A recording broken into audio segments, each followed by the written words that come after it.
I deactivated my Facebook and Instagram accounts. I'm really feeling like I need to disconnect from these platforms and needing a detox. The real reason why I'm on here is because I want to be able to put out content that I'm passionate about, content that inspires me, that inspires others. And I am just not getting the engagement that I would like on these platforms, and I feel like that triggers this need to compare myself to other people that are creating similar content, or also just feeling like, you know, I get on these platforms and I feel like nothing is really going on. Like, who are these people? How did they get here? How did I get here? Like, a lot of the times it's just people that are ghost following, people that you know from high school, people that you no longer connect with, people that just want to see what you're doing and really don't want to engage, at least not in the ways that I'm wanting to engage with people. So my energy is just so precious that I'm just feeling like, and you should feel like that. You should feel like your energy is sacred. Your energy is precious. And you should be very mindful of where your time is going and who you're giving your time to. And I do feel like a lot of the times where when I'm on these platforms, I'm wasting a lot of time. And I did mention that I deactivated my accounts for 6 months. When was it? Last year? And a lot of growth came from that. You know, whenever we are scrolling and whenever we are opening these apps as a way to distract ourselves, a lot of the times there's some stuff that we need to acknowledge within ourselves, within our emotions, within our body, within our life. And we use these apps as a form of distraction because we don't really want to take a look at what's going on. And sometimes I find that I'm wasting my time. I could be meditating, I could be reading a book, I could be going for a walk, I could be doing so many other things than scrolling. And sometimes we get stuck in this loop of just like getting caught up in this digital world, and we're just like in this dopamine hit of just like video after video after video. What is the point of all of that? Like, how is that bringing any growth into your life? I'm also going through a period of grief. You know, I feel like my body remembers a lot of the things that happened around this time of year with my father. You know, he had a major accident where he eventually lost his life. Both of my parents passed away within the same time frame. So my body remembers that, and I really like to take this time to honor the life of my parents, to honor myself, to really like take a good look at my life, at the bigger picture, and remind myself what is truly important in my life. You know, for me at least, YouTube and TikTok are more platforms of really being able to put out content and connect with people that have similar mindsets, people that are on the same wavelength, because a lot of the times these videos are a little bit longer, which means that people that are watching these videos want to connect with you in that way. People that are watching these videos are interested in what you have to say. People that are watching these videos are going through a lot of the same things, and you know, these are the kinds of people that I want to connect with. So for me, YouTube and TikTok are more of a way to put out things that are important to me, things that I'm passionate about. It's more of a creative outlet. People that are watching you a lot of the times are not even interested in what you have to say. They're just wanting to see what you're doing, you know. And I don't think we should be posting every little thing that we're doing 24/7 either. I don't post my children on social media, and I feel like that's something that people have asked me about. But for me, I've done it in the past, and my pictures have gotten stolen. People have written really nasty comments, and I'm just a very protective person, very protective mother. I don't feel like this is a place for my children, so I will not post them. Only the people that know me on a personal level and have access to my life in that way will know my children and have access to them in that way. Besides that, the world, the internet, does not need to know them. I do not need to prove myself to anyone. So whatever people say, I'm just like, okay, whatever. That's your reality. That's not my reality. That's not where I'm living. That's where you're living. So it has nothing to do with me. A lot of the times what people perceive to be true has a lot to do with the life that they have lived, with a lot of the experiences that they've had. That is their perception. You have your own perception, and you are allowed to live your life accordingly to how you want to live it. And anyone that tells you that you cannot create the life that you want to live is a bunch of BS. Whenever you deactivate your social media accounts and people no longer have that access to you, you really see the people that are truly your friends, the people that truly continue to keep in contact, the people that are truly in your life. The relationships that are not meant to continue, let them fall off, let it fizzle away. You know, that's just how I feel about it. I'm only interested in investing my time and energy in those that are interested in investing their time and energy with me. And I also don't feel the need to reach out to people and let them know like, hey, I'm going to deactivate my account. Please message me. Please contact me. I don't care about that. I literally just fall off the face of the earth. I decide I want to deactivate, I deactivate, and that's it. I don't tell anyone. I don't announce it. I don't care. And that's how I feel about a lot of things in my life. I just do it because it is what I want to do. That's how I'm feeling. I follow my intuition. I'm someone who's very intuitive. I'm intuitive with the way that I dress, with the way that I eat, with the way that I navigate, you know.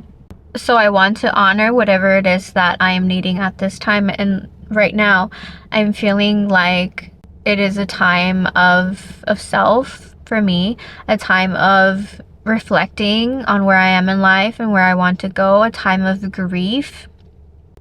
And all this morning, my eyes are puffy. My eyes are red. I've been crying all day. I've been crying since yesterday. It's just where I'm at. It's just what I'm feeling. And sometimes this is what it looks like. You know, grief is, it comes and it goes, and then it hits you in unexpected ways. And I like to feel it and acknowledge it and give it the space that it needs. But also know that my emotions are constantly changing. And even though I feel like this right now, I'll probably feel different tomorrow or the next day. And that's okay, you know. I think that regardless of what is coming up, it is good to have this place of neutrality, to have a balance. And the best way to do that is by really having a meditation practice, a breathwork practice, a mindful practice, something that allows you to connect to yourself, to come back to the spirit that is inside of you. So having a spiritual practice is very important, because that is where you remember who you are. Because whenever you know who you are, there's nothing outside of you that can shake you. No matter what anyone tries to come and to tell you and to give you and to show you, if you know your worth and you know who you are and where you stand, you're not going to accept breadcrumbs from other people. You're not going to accept minimal effort. You're not going to accept bullshit. You're not even going to be attracting these people, because you are on a different level. You are on a different energy. And once you start to raise your frequency, a lot of these people will start to come around less and less. And certain people will just fall away. And either people will come up with you or they'll fall away completely. And that is okay. There's so much power in detachment and so much power in letting go, because that means that you have trust. And you trust God, you trust the universe to lead you down a path that is ultimately the path that is for you. I really enjoy FaceTimes and voice messages. Voice messages are the best, and I love sending voice messages because there's just something so special about hearing the vibration of another person's voice. So I really love to connect in those ways. Not just, you know, sending someone a DM or liking something. I feel like that is not very personal or intimate. Anyone can do that. But whenever you really want to be a part of someone else's life, you're going to take that extra step. You're going to really reciprocate that energy. If someone reaches out to you and they send you a message, then you can send them a message. Even if it's a few, like me and my friends, we sometimes take a few days to respond to each other, but that is because we sent like 6 to 9 minute long voice messages, and we take our time to really respond. And I really love that. I really love that, and I want to continue to attract more of that into my life. Attract more of the relationships that really nourish my soul. And if this is how you want to connect with other people too, you're able to do that. It all comes down to deciding what kind of life you want to live and what kind of relationships you're wanting to attract. So this is why I also feel it's important to detox and like remove yourself from social media at times, because it really, you don't have the influence of other people's opinions or other people's life or what they're doing and what you think you should be doing. No, focus on what it is that you want to do, what you want to create, the relationships that you want to be in, the people that you want to attract, and write that shit down. I've been writing so many letters about my future husband and what I want him to look like, the kind of man that I want to attract into my life. And there's just so much peace within me because I just feel like it's going to happen. It's just a matter of time. And I really don't want to choose this person. I know that this person is going to be perfect for me and show up in the perfect time. So a lot of the times we have this scarcity mindset and we put this limit on time, and we feel like, no, it should be happening now because I'm feeling lonely and this and that. But every phase of your life is so important because it helps you get to the next. And if you are alone right now, and if you don't have a partner, or you're not in a relationship, or you don't have that many friends, and this is because it is a time of self-reflection. This is a time where you need to be reinventing yourself. This is a time where you need to be spending time with yourself, leveling yourself up, working on your inner self, doing the inner work, having some sort of spiritual practice, connecting with yourself on deeper levels, finding fulfillment and happiness within yourself. Whenever you find all of these things within yourself, then you really realize that you don't need anything at all. And then instead of feeling like you're missing something or lacking something, you'll just be living your life. And when you least expect it, that's when it comes. And I just have so much trust in the universe and God that I know that this is what's going to happen for me, that I don't even worry about it. And you shouldn't worry about it either, because you're amazing, you're wonderful. Anyone would want to be with you. You're a catch. Like, this is how you need to be thinking about yourself. And if it's not, then you need to ask yourself why you don't feel that. And it's not about, oh, you're being arrogant, you're being selfish. No, why would you not feel like this about yourself? Why would you feel like this about someone else? The most important person in your life is you. You come into this world alone, unless you're twin, but even then, you're going to die alone. This journey is a very individual journey. And all of the love that we're wanting, it's really inside of us. So once you can realize that and really feel so good about yourself, you're going to continue to look for it outside of you. And it's really about sharing that with another individual, finding someone that is also full within themselves, sharing that with them. And when that person leaves, because eventually it'll leave, it'll end, everything always ends, even this life, even this body. Everything that you have now, it doesn't belong to us. It will leave you one day. And when it does, you're not going to be a complete wreck. You're not going to completely fall apart. Your life is just not going to feel like it's ending, because you have everything that you need within you already. And when someone else comes, it is just about sharing that. You're not giving yourself completely to another individual to the point where you have nothing left when they leave, because it's not about that. It's not about falling in love. It's about growing in love, which takes time. So really taking your time to know other people and not wanting to rush into something because you're afraid to be alone. There's nothing wrong with being alone. It is a choice. Everything in your life is a choice. And people are so used to being coupled that there's like, oh, why are you single? Because I want to be. Because the person, the man or the woman that I'm looking for has not presented themselves to me yet. And I'd rather hold out for that person that I know is meant for me than just be with anyone. Just to be with someone. So I'd rather stay to myself, and I'd rather remain celibate. And there's so much power in being celibate too. A lot of people start having sex at a certain age and never stop having sex since they started having sex.